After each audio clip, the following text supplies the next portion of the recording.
Hello, everyone. Welcome back. This is RandoGEEK. So we got more disappointing news for Dish Network, aka Dish Wireless.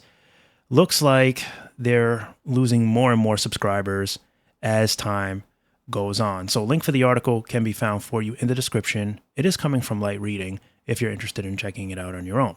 But it looks like Dish has reported mobile pay TV and broadband sub losses for Dish for Q2 earnings 2024. So they're saying Dish is conserving cash, but analysts say the company could go bankrupt possibly late this year unless it can raise more cash.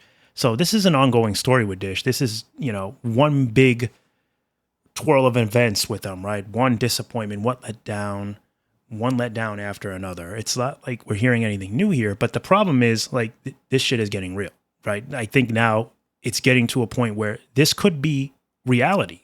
Dish could really be facing bankruptcy. And, I guess the thing is, what happens if so?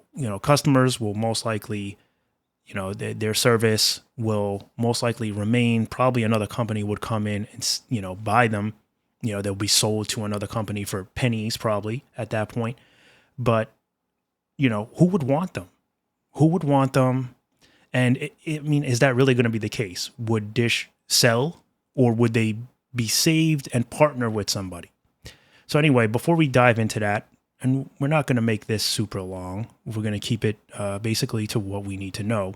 But they're saying that basically Dish's earnings, disappointing, right? Not good. They're saying EchoStar ended Q2 with $521 million of cash on hand, worse than the $583 million anticipated by New Street. They're saying that Dish is trying to reduce its cash burn. Wireless capex tied to the company's 5G network build, for example, was $237 million in Q2 of 2024, well down from $801 million in the year previous, so last year. Analysts see EchoStar Spectrum Holdings as a potential financial life raft, but have quibbles about those assets.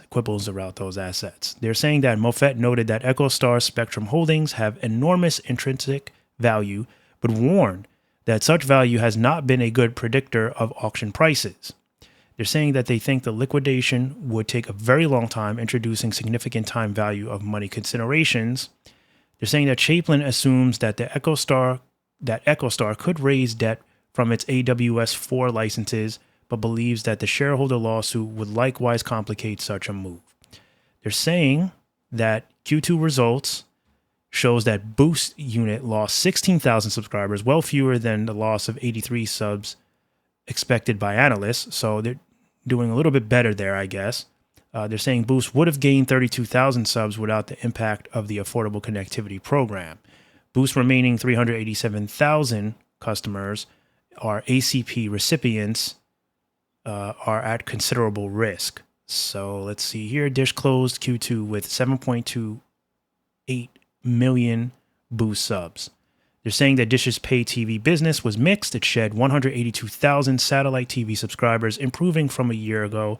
Loss of 197,000. However, Sling TV gained 78,000 subscribers.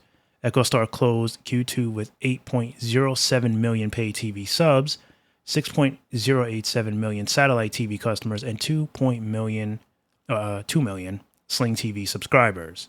They're saying that EchoStar lost 23,000 satellite broadband subscribers in the quarter, which they're saying is an improvement from a year ago loss of 55,000. They're saying that Dish ended the period with 955,000 subs. All right, and pay TV revenues are $2.67 billion, which is down from $2.97 billion in a year ago. Retail wireless revenues of $891.35 million were down from $928.24 million.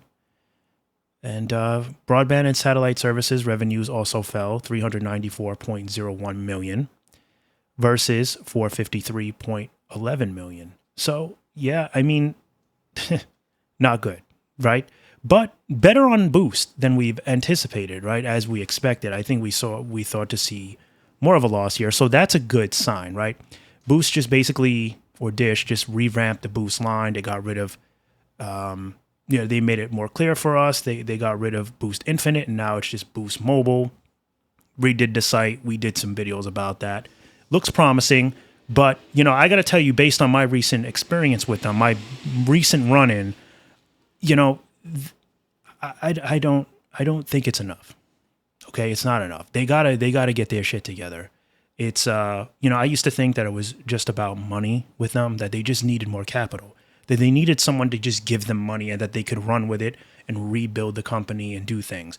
Now they built a solid Dish 5G network, right, native, but I mean they don't know what they're doing as far as a company, as far as how it's being run. I didn't want to believe all all the negativity that was being thrown at them over the last couple of years. Everybody's saying that, but it is really, and I've seen it more now recently, that it seems like they've gotten worse with that. Like they're so confused in what their own process is supposed to be and what they're supposed to be doing and how they should be doing it. They really need a helping hand. Now, who wants to jump in with both feet helping this company? Not many, right? I don't think T-Mobile wants to be bothered with them anymore. Certainly AT&T doesn't want to spend the kind of money to get involved with this. Verizon, I don't think they give a shit about it either. So who's really left? Like a smaller company? Would Amazon really step in? We haven't heard anything about Amazon showing any interest in wireless for like 2 years now. Or what is it, over a year and a half now maybe?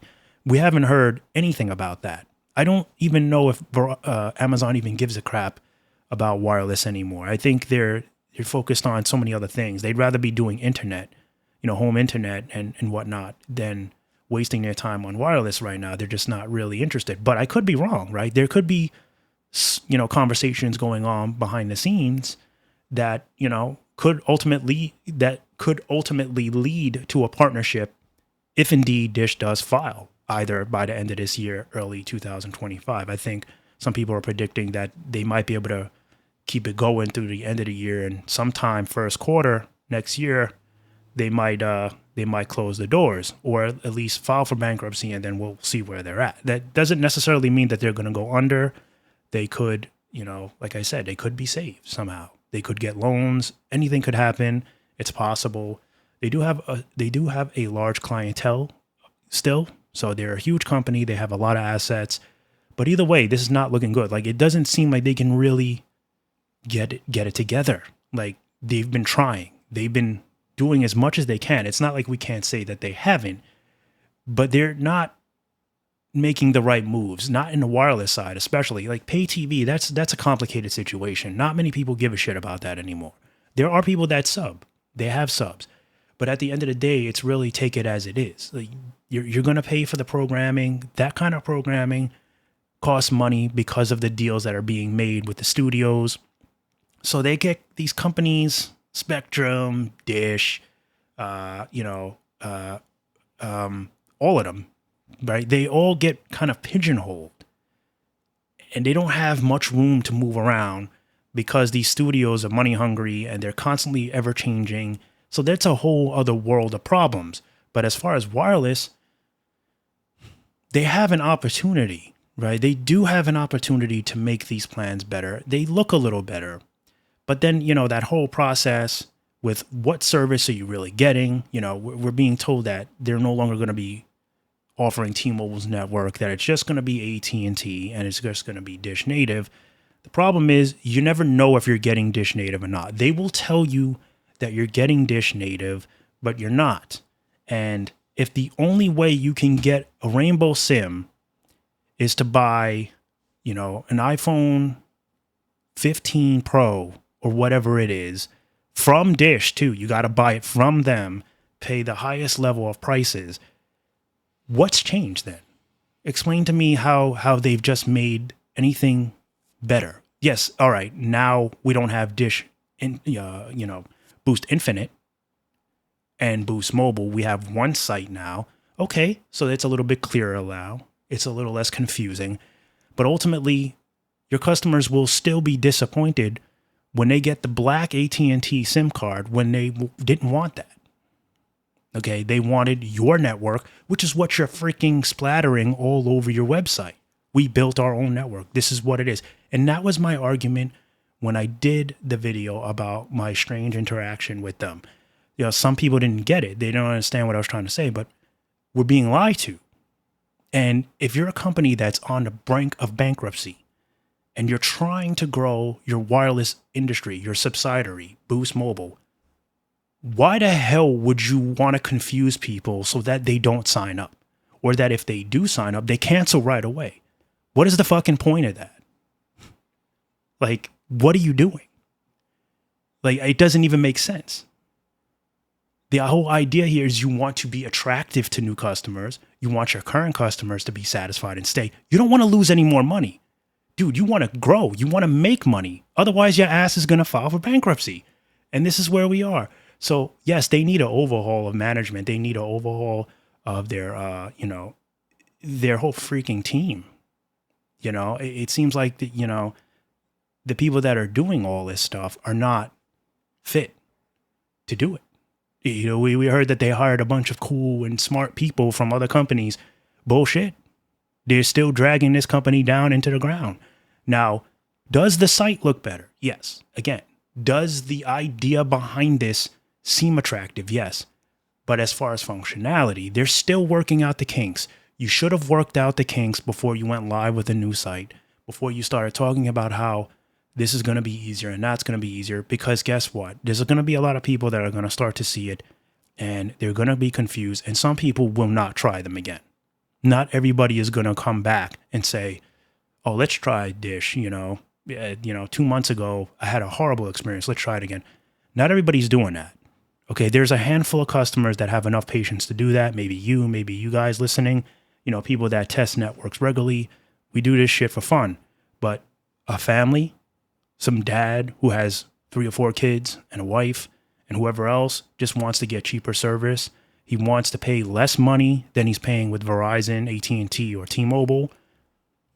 And he wants to try what he thinks is going to be a highly respected network, right? Because people are saying good things about it.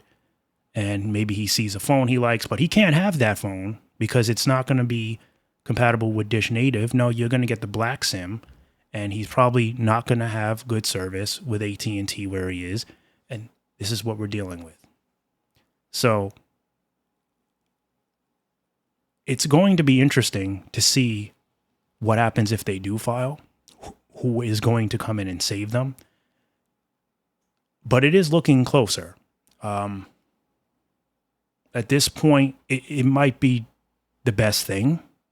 Maybe they file and then maybe someone comes in and partners up with them and they go back at it and start fresh. Maybe another company with better ideas, let them have a little more control over it. I don't know.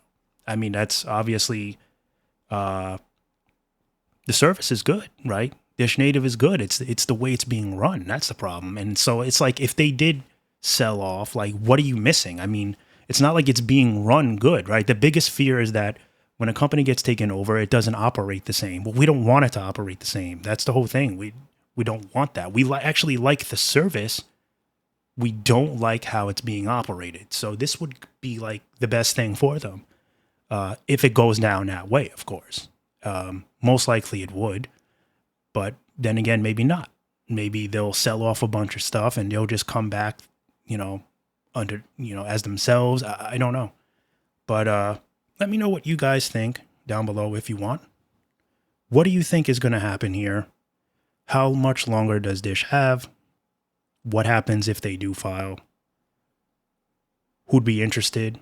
I know that some of you said maybe Spectrum or one of the smaller, some of those types of companies that are maybe trying to get their foot into the door of wireless, trying to grow out there.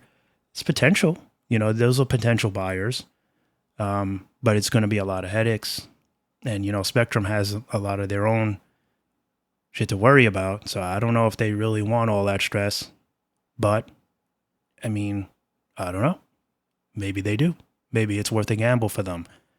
So, yeah, that's why we're going to have to wait and see. But nonetheless, time is definitely ticking. So, I don't know. I don't know what it's going to be. As always, thank you guys so much for stopping by and watching. And I'll catch you in the next one. Bye for now.